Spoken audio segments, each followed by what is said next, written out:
Hello friends, आप सभी का फिर से एक बार हमारे यूट्यूब चैनल में स्वागत है। तो आज हम लोग काफ़ी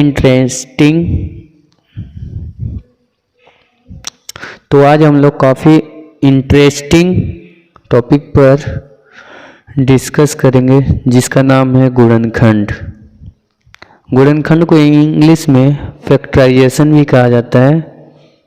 ठीक है, तो आज हम सीखेंगे गुणनखंड किसको कहते हैं, गुणनखंड का प्रयोग किस किस क्लास के बच्चों के लिए आवश्यक है। ठीक है, गुणनखंड सीखना किस किस क्लास के बच्चों के लिए बहुत आवश्यक है। ठीक है, तो जहाँ तक हमें लगता है कि गुणनखंड क्लास 6 से ही चालू हो जाता है बच्चों को बताना, तो आशा करते हैं आपको पसंद आएगा। थोड़ा सा अलग है बट देखना, आज हम लोग केवल ऐसे संख्याओं का गुणनखंड निकालेंगे जो केवल प्लस में हो। ऐसे बहुपदों का गुणनखंड निकालेंगे जो केवल धनात्मक हो। ठीक है, तो पहले तो जानो गुणनखंड होता क्या है। तो गुणनखंड हम उसे कहते हैं जब कोई बहुपद प्लस या माइनस के रूप में हो और हम उसे गुणा के रूप में बदल दें, यानी कि मल्टीप्लिकेशन में कन्वर्ट कर दें, तो हमारा गुणनखंड कहलाता है। ठीक है, जैसे एग्जाम्पल के साथ समझाने की कोशिश कर रहे हैं। पहला एग्जाम्पल, अगर कोई संख्या दिया हो 4x² प्लस 6x प्लस 2, यह एक हमारा संख्या है, हमको इसका गुणनखंड निकालना है। ठीक है, तो अभी देख रहे हो आप लोग कि यह संख्या प्लस में है, मतलब यह बहुपद है या प्लस में है। ठीक है, प्लस वाला बहुपद। तो आज हम केवल प्लस वाला ही गुणनखंड निकालना सिखाएंगे। नेक्स्ट वीडियो में माइनस वाला सिखाएंगे, फिर उसके नेक्स्ट वीडियो में प्लस माइनस जब दोनों आ जाता है तो कैसे निकालते हैं उसको भी बता देंगे। ठीक है, तो पहले प्लस वाला समझते हैं। तो यहाँ पर 3-4 बातों को ध्यान में देना है, ध्यान में रखते हुए करना है 3-4 बातों। सबसे पहला ध्यान देना है कि जब भी दो घात वाला गुणनखंड हो, यानी कि इसको द्विघात बहुपद भी कहते हैं, तो जब भी किसी द्विघात बहुपद वाला गुणनखंड हो तो उसमें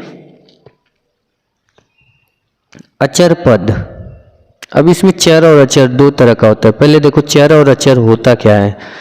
जो नंबर्स में होता है, यानी कि जो संख्याएं होती है, उसको कहते हैं अचर पद, जैसे 4, 6, 2। ठीक है, तो जो भी हमारी संख्याएं होती है उसको अचर पद कहते हैं, और जो भी हमारे अल्फ़ाबेट होते हैं उसको चर कहते हैं। जैसे x, y हो सकता है, z हो सकता है, A to Z कोई भी अल्फ़ाबेट हो सकता है, तो उसको हम चर कहेंगे। ठीक है, तो यह द्विघात वाला गुणनखंड है। तो द्विघात वाला गुणनखंड को निकालना आज हम सिखा रहे हैं। ठीक है, 3 घात वाला भी गुणनखंड होता है, जो कि 9th और हाई स्कूल दोनों के लिए बहुत इंपॉर्टेंट है जानना, सीखना। ठीक है, तो पहले 2 घात वाला गुणनखंड देखो कैसे निकालते हैं। तो गुणनखंड में सबसे पहले जो अचर पद होता है, ध्यान से देखना, इधर जो अचर पद होता है, यानी कि लास्ट वाला, मतलब जिसके साथ यक्स नहीं लिखा हो, चाहे कोई भी अक्षर अल्फ़ाबेट न हो, उसको कहेंगे अचर पद। तो जो हमारा अचर पद हो लास्ट में, उसका मल्टीप्लाई हम x² के गुणांक, x² का गुणांक का मतलब हुआ कि x² का जिस भी संख्या के साथ गुणा हुआ हो वह उसका गुणांक कहलाता है। जैसे यहाँ पर x² के साथ किसका गुणा है, 4 का है, एक्स स्क्वायर के साथ 4 का मल्टीप्लाई है तो हम कहेंगे एक्स स्क्वायर का गुणांक 4 है। अगर यहाँ पर 6 होता तो एक्स स्क्वायर का गुणांक 6 होता। ठीक है, तो अचर पद का गुणांक हम एक्स स्क्वायर के गुणांक के साथ गुणा करते हैं। अचर पद का गुणा हम एक्स स्क्वायर के गुणांक के साथ गुणा करते हैं। तो 4 और 2 और 4, 2 4 जा 8, तो यहाँ पर हो गया, हमें पता चल गया 8 है। वैसे तो यह एकदम 0 to हीरो बता रहे हैं, ठीक है, इसलिए हम ऐसे कर रहे हैं, बाद में आप लोग खुद करना जान जाओगे।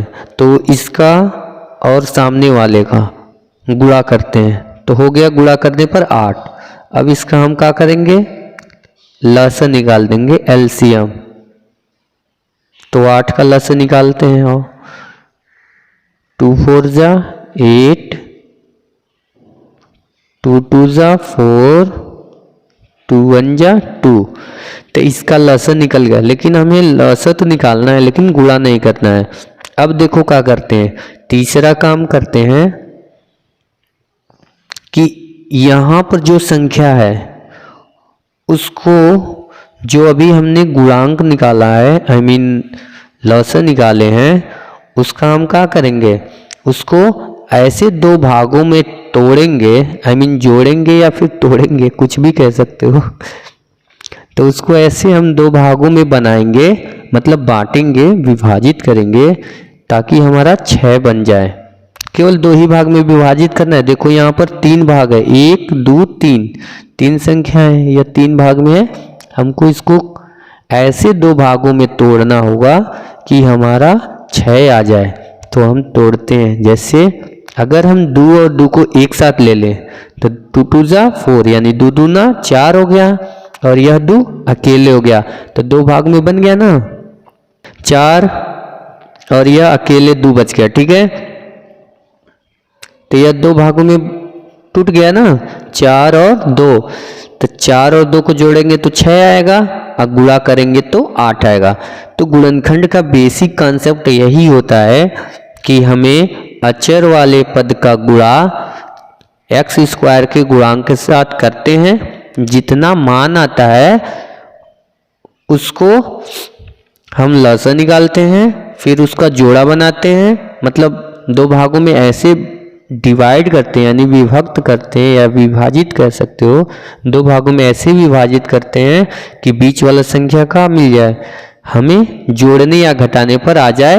और फिर पुनः अगर हम बीच वाले संख्या का आपस में मल्टीप्लाई करें तो बाहर वाली जो संख्या का मल्टीप्लाई करने पर मान आया है उसके बराबर हो जाए। ठीक है, तो देखो आगे करते कहाँ है, तो हमें पता चल गया यहाँ से 4 और 2,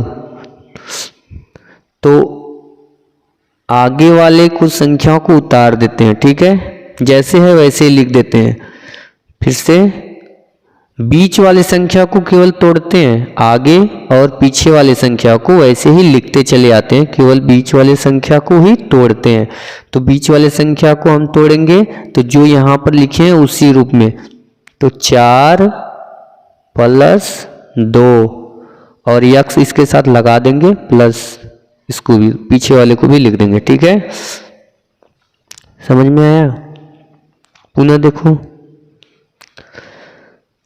अब एक चीज यहाँ पर जानो, कई बच्चे होते हैं 2 + 4 भी लिख देंगे, वो भी सही है, गलत नहीं होगा, लेकिन हमारा यह मानना है कि बड़े वाले संख्या को सामने रखो, उससे यह होता है ना, गलती होने के चांसेस बहुत कम होते हैं। ठीक है, बड़े वाले संख्या को हमेशा सामने रखो।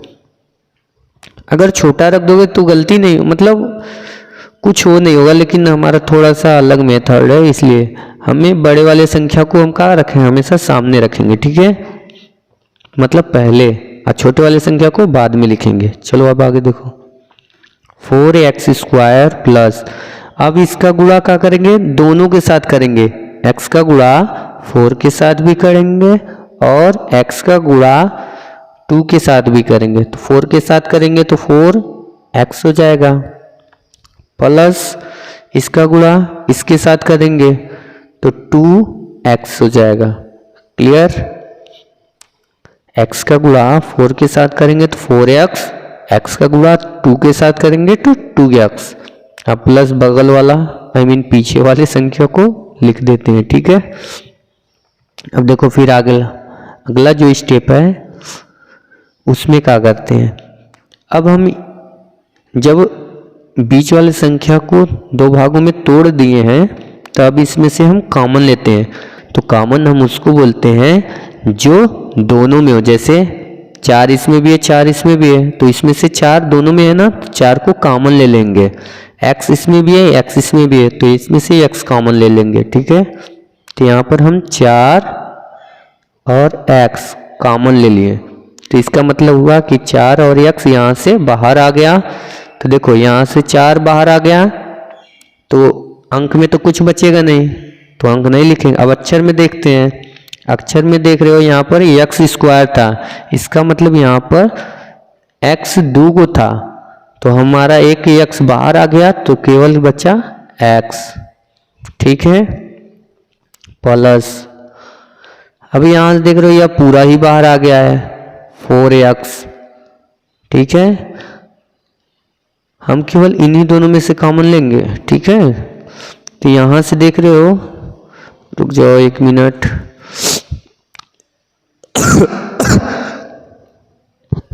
4x बाहर आ गया। ठीक है, तो यहाँ से पूरा ही बाहर आ गया है, तो जब पूरा बाहर आ जाता है तो क्या बचेगा, 1 बचेगा। हाँ, मतलब मान लो अंक में कुछ भी नहीं बचा, अक्षर में भी कुछ भी नहीं, तो जब पूरा बाहर आता है तो 1 केवल लिखते हैं। ठीक है, क्योंकि वहाँ पर 1 बचे। अगर हम इसका मल्टीप्लाई इसमें करें तो यही संख्या मिलेगी। जैसे देख लो 4x का मल्टीप्लाई अगर हम x में करें तो 4x स्क्वायर हो जाएगा।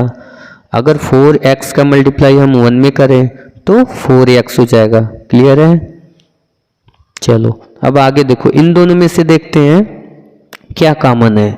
तो इन दोनों में देख रहे हो, पहले तो अंक में देखो क्या कॉमन है, तो अंक में 2 कॉमन है, तो 2 बाहर कर देंगे। अक्षर में देखो तो यहाँ पर x है बट यहाँ पर x नहीं है, तो हम क्या करेंगे, x को कॉमन नहीं लेंगे। तो कॉमन लेने के बाद क्या बचा, यहाँ से हमारा x बचा और यहाँ से तो ये पूरा बाहर आ गया। जब पूरा बाहर आ जाता है तो 1 बचता है। ठीक है, अब देखो यहाँ पर, अब देख रहे हो कि तुम इन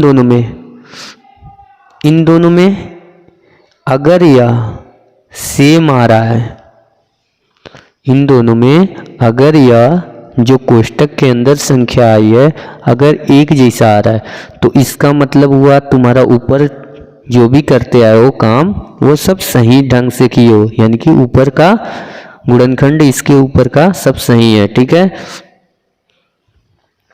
अब इन दोनों में से जो एक जैसे दिख रहा है उसको एक कोष्टक में लिख देंगे, जो बाहर दिख रहा है उसको एक कोष्टक में लिख देंगे, और यह तुम्हारा गुणनखंड कंप्लीट होगा और यही हो गया आंसर। तो देखो पहले यह संख्या था प्लस के रूप में, अब बन गया है गुणा के रूप में। अब यहाँ पर मत कह देना कि यह प्लस है या प्लस है तो गुणा कैसे। देखो कोष्टक का किया, इसको 2 भागों में विभाजित कर दिया, और यही इसके और इसके बीच में कुछ नहीं है। जब कुछ नहीं होता है, कोई भी चिन्ह नहीं होता है, तो 2 कोष्टकों के बीच में यदि कोई भी चिन्ह न हो तो दोनों कोष्टक के बीच में गुणा माना जाता है। ठीक है, इसलिए यह गुणा में क्या हुआ, बदल गया। तो आशा करते हैं आप लोग को समझ में आया होगा। तो चलिए हम लोग फिर से एक दूसरा उदाहरण लेते हैं, एग्जाम्पल, उसको देखते हैं। जैसे अगर ले लें 12x square plus 15x plus 3, तो इसमें देखो इसमें भी हम वही काम करेंगे जो पहले वाले करते हैं। सबसे पहले क्या करते हैं, इसका गुणा इसके साथ करते हैं, यानी कि अचर पद का गुणा हम x स्क्वायर के गुणांक के साथ करते हैं। तो 12 तिहाई 36, तो हम क्या कर देंगे, 36 का लसागु निकाल देंगे। लसागु निकालने सबको आता है, चलो 2 से काटेंगे तो 18 दूना 36, फिर यह 2 से कटेगा तो 9 दूना 18, यह 3 से कटेगा 3 एक तरीके 9 और 3 एकम 3, लसन निकल गया 36 का। अब हमें क्या करना होता है, हमें जो लसन निकाले हैं उसको ऐसे दो भागों में तोड़ना होता है कि बीच वाला संख्या मिल जाए। तो हम तोड़ेंगे, चलो देखते हैं कैसे होता है। जैसे 2 दूना 4 ले लें, अगर मान लो हम ऊपर से 2 दूना 4 ले रहे हैं और यहाँ पर हो गया 3 तरीके 9, तो 9 और 4 को जोड़ेंगे तो 15 होगा, बिल्कुल नहीं होगा। फिर हम कुछ और सोचेंगे, जैसे अगर मान लो ऊपर से 3 संख्या ले लें, 2 दूना 4, 4 3 12 और 3, तो 12 अगर 3 जो में जोड़ेंगे 12 में 3 तो 15 हो जाएगा। तो हम क्या करेंगे, यहाँ से हम इसको एक साथ ले लेंगे और 3 को अकेले ले लेंगे। तो 2 दूने 4, 4 3 12 हो गया और यहाँ से 3 अकेला है, तो 12 3 36, गुणा करने पर 36 आ रहा है ना, तो बिल्कुल आना चाहिए। जो संख्या हम दो भागों में बांटे हैं उसका गुणा करने पर इतना आना चाहिए और जोड़ने या घटाने पर इतना आना चाहिए। तो हमारा जोड़ने पर क्या हो रहा है, आ जा रहा है। तो हम क्या करेंगे, आगे वाले को जैसे लिखा है वैसे ही लिख देंगे, प्लस का साइन लगाएंगे और इस 15 को बदल कर लिखेंगे। जैसे हमने अभी ज्ञात किया है कि 15 को लिखना है हमको 12 + 3 और यक्स को तो वैसे ही लिख देंगे या प्लस पीछे वाले को उतार देते हैं, ठीक है। पुनः हम क्या करेंगे, यहाँ से 12x² प्लस इधर से हम इसमें x का गुणा करते हैं, तो 12 में अगर हम x का गुणा करेंगे तो 12x हो जाएगा, प्लस 3 में x का गुणा करेंगे तो 3x हो जाएगा। यानी कि ऐसे समझो 12 को x के साथ लिख देते हैं, फिर x को 3 के साथ लिख देते हैं और प्लस पीछे वाले को लिख देते हैं, ठीक है। लिख देते हैं का मतलब हुआ कि उसके साथ गुणा ही किया गया है, ठीक है। अब अगला स्टेप में क्या होता है, इन दोनों में देखा जाता है क्या कॉमन है। तो 12 12, तो 12 कॉमन हो गया। अक्षर में देखो तो इधर भी x है इधर भी x है, तो इधर से x कॉमन हो गया। कम घात वाला ही कॉमन लेते हैं, जैसे यहाँ पर 2 घात है यहाँ पर 1 घात है तो हम 1 घात वाले, अगर मान लो यहाँ पर 3 घात होता यहाँ पर 2 घात होता तो हम 2 घात कॉमन लेते हैं। कहने का मतलब है कम घात वाले संख्या को ही कॉमन लेते हैं। अब यहाँ पर देखो, यहाँ से 12 तो बाहर आ गया तो अंक में तो कुछ नहीं बचा। अब x² में से एक x बाहर आ गया है तो एक x बच गया, प्लस यहाँ से अब पूरा ही बाहर आ गया। जब पूरा बाहर आ जाता है तो केवल 1 बचता है तो 1 लिख देंगे। अब हम इन दोनों में देखेंगे क्या कॉमन है। तो इन दोनों में अंक में तो 3 कॉमन है और अक्षर में कुछ भी कॉमन नहीं है, क्योंकि यहाँ पर x है यहाँ पर x नहीं है, तो हम उसको ऐसे ही लिख देंगे। तो यहाँ पर x हो गया, यहाँ से अब पूरा बाहर आ गया तो 1 बचा। अगर यह संख्या दोनों एक जैसी आ रहा है कोष्टक के अंदर तो समझो ऊपर का जितना भी काम किए वो सब सही है। अब इन दोनों को क्या करेंगे, एक कोष्टक में लिख देंगे, बाहर वाले को दूसरे कोष्टक में लिख देते हैं और यह गुणनखंड हमारा क्या हो गया, कंप्लीट हो गया, ठीक है। ऐसे करते हैं प्लस वालों का गुणन, ठीक है। चलो एक तीसरा उदाहरण लेते हैं। तीसरा उदाहरण, last 18x² plus 25x plus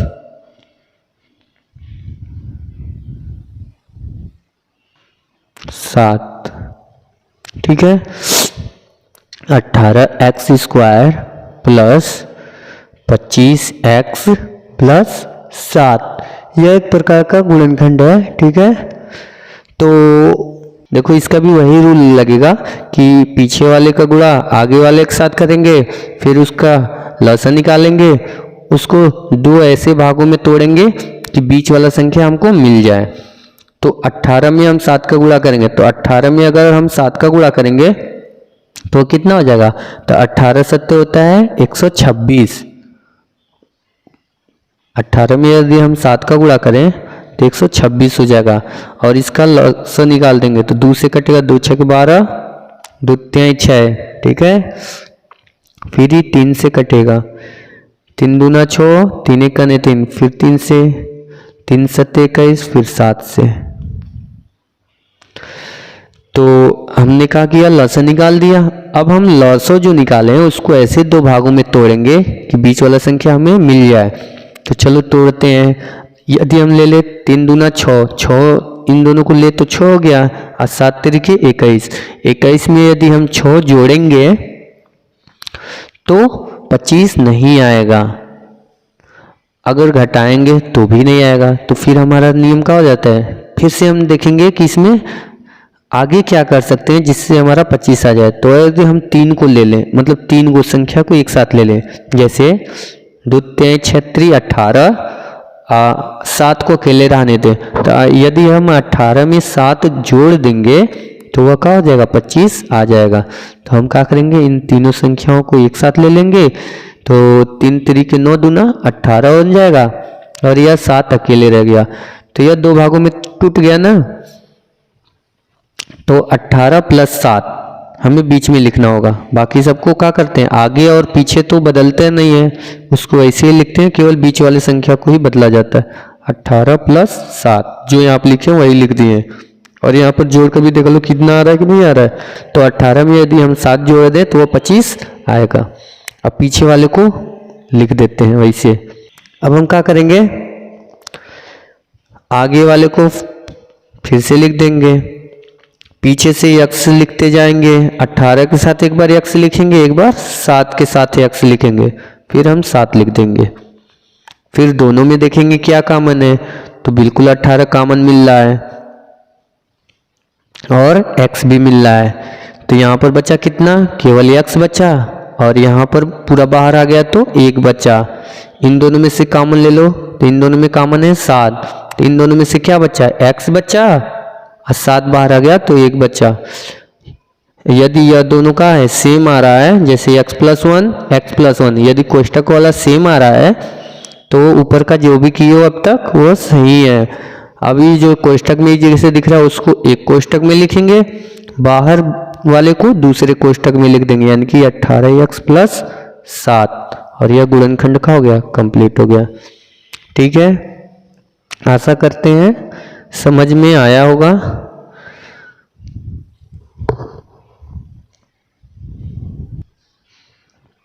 चलो एक गुणनखंड करने का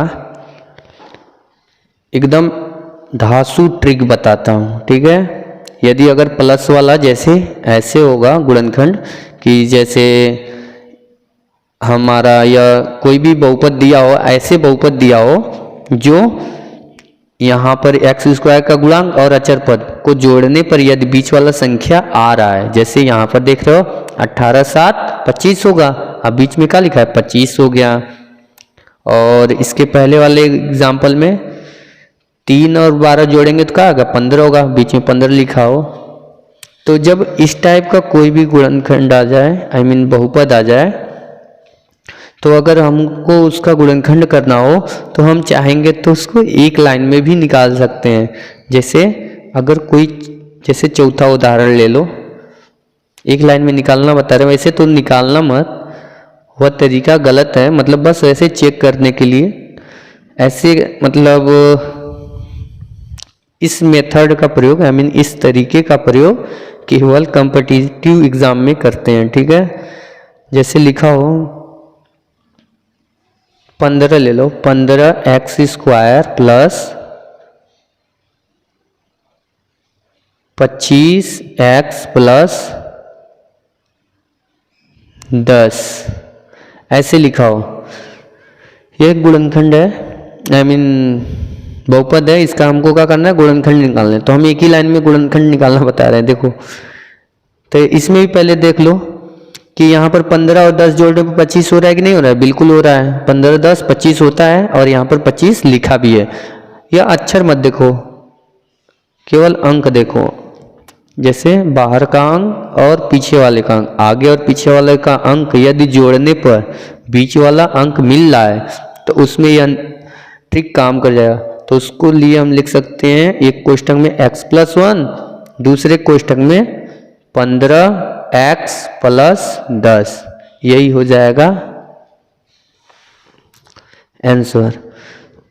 ठीक है, अब पूछोगे कि ऐसे कैसे संभव है, तो चलो हम निकाल कर मेथड से भी दिखाते हैं। ठीक है, हम मेथड से भी निकाल कर बताते हैं, फिर उसके बाद ट्रिक बताएंगे कैसे हम किए हैं। ठीक है, देखो यहाँ पर होता क्या है कि इसका और इसका गुणा करते हैं, फिर उसका लसन निकालते हैं। तो 15 दहा में 150 हो गया, हमें 150 का लसन निकालना होगा। 2 से कटेगा, 2 सते 14 और 1 बचेगा 10 हो गया, 2 पच्चे 10। फिर यह कटेगा 3 से, 3 दूना 6, 3 पच्चे 15। अब यह कटेगा 5 से, 5 पच्चे 25, 5 एकम 5। तो यह लसन निकल गया। अब इसको दो भागों में ऐसे तोड़ो कि बीच में 25 आ जाए। तो 5 दूना 10 और 5 तिहाई 15। यदि हम इस तरह से कर दें 5 दूना 10, इसको एक साथ, तो यह 10 हो गया। अगर हम इसको 3 और 5 को ले लें तो यह 15 हो गया। तो 15 और 10 जोड़ेंगे 25 हो जाएगा ना। अब बीच में जब गुणा करेंगे तो 15 दहा में 150 आएगा भी। तो एक्स स्क्वायर प्लस 25 को तोड़ कर लिखेंगे। तो अब देखो यहाँ पर 15 पहले, मतलब बड़ा वाला संख्या ही आगे लिखेंगे, छोटे वाले को पीछे कर दो, प्लस 10 हो गया। अब हम क्या करेंगे, इसको तोड़ देंगे। तो यहाँ पर हो गया 15x प्लस 10x प्लस 10। ठीक है, यहाँ पर 1015 मत समझ लेना, या थोड़ा बताए हैं उसमें कहा गया। चलो अब इन दोनों में से कॉमन देखो क्या है, तो इन दोनों में कॉमन है 15 और x भी कॉमन है। तो बचा क्या हमारे पास, तो यहाँ पर x बचा और यहाँ पर यह पूरा बाहर आ गया, तो 1 बचा। अब इन दोनों में से कॉमन क्या है, तो इन दोनों में देख रहे हो 10 कॉमन है, तो यहाँ पर x बचा और यहाँ पर 1 आ गया। अब इन दोनों में जो कोष्टक में दिख रहा है उसको एक कोष्टक में लिखेंगे, बाहर वाले को अलग कोष्टक में लिख देंगे, और वही हमारा गुणनखंड हो गया। तो यहाँ पर देखो जो यह आया है वही सेम यह आया है कि नहीं आया है बिल्कुल आया है। तो इसमें कोई ज़्यादा वो नहीं है, इसमें एक बस छोटा सा ट्रिक है। चलो इस ट्रिक को बताते हैं। ठीक है, कि इस ट्रिक में ज़्यादा कोई वो नहीं है, इसमें बस एक छोटा सा काम हो रहा है। जैसे हम समझा रहे हैं तुम लोग को, जैसे मान लो यहाँ पर 20 लिख दिया तो यहाँ पर 10 हो गया। तो जब भी कोई दो घात वाला गुणनखंड हो और वह प्लस में हो, साथ में यदि वह एक्स स्क्वायर का गुणांक और अचर पद का गुणांक, सॉरी, एक्स स्क्वायर का गुणांक और अचर पद दोनों को यदि जोड़ने पर बीच वाला संख्या है, चाहे आसान सिंपल सा भाषा में समझो, देहाती भाषा में, जैसे गांव की भाषा में, तो जवन आगे वाला दे लेबा ना और पीछे वाला दे लेबा, तो दोनों के यदि जोड़ले पर बीच वाला संख्या मिला था, तो हम सबसे पहले लिख सकेनी x प्लस 1। ठीक है, एक गुणनखंड तो हमके यह मिल जाई। दूसरे वाले में का लिखल जी के, तो बाहर जितना लिखल बा आगे वाला के लिख दा, ओकरे साथे x लिख दा। ठीक, फिर प्लस लगा दा, पीछे वाला जो संख्या बा वही के लिख दा, ये हो जाए गुणनखंड। तो इस तरह से आप लोग भी निकाल कर किसी को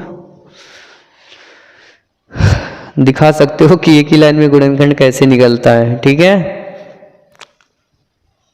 किसी को भी अगर इस तरह से दिखा दोगे ना तो वो शॉकिंग में पड़ जाए, अरे इतना जल्दी कैसे निकाल ले रहा है। चलो आशा करते हैं कि यहाँ तक समझ में आया होगा। कल हम सिखाएंगे माइनस वाले का गुणनखंड कैसे निकालते हैं। ठीक है, तो यहाँ तक वीडियो को देखने के लिए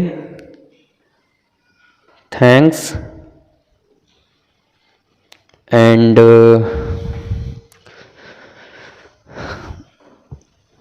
चलिए आगे देखते हैं। और मैंने बोला था कि 100 जब सब्सक्राइबर हो जाएंगे तो वीडियो ज़रूर अपलोड करूँगा, और कल 100 सब्सक्राइबर हो गए तो आज वीडियो अपलोड हो गया है, और चाहेंगे ऐसे ही आगे जल्दी जल्दी आप लोग प्रमोट करते रहें, जिससे मैं और भी मैथ का इंटरेस्टिंग टॉपिक पर डिस्कस करते हुए सवाल सिखाता रहूं। ठीक है, धन्यवाद।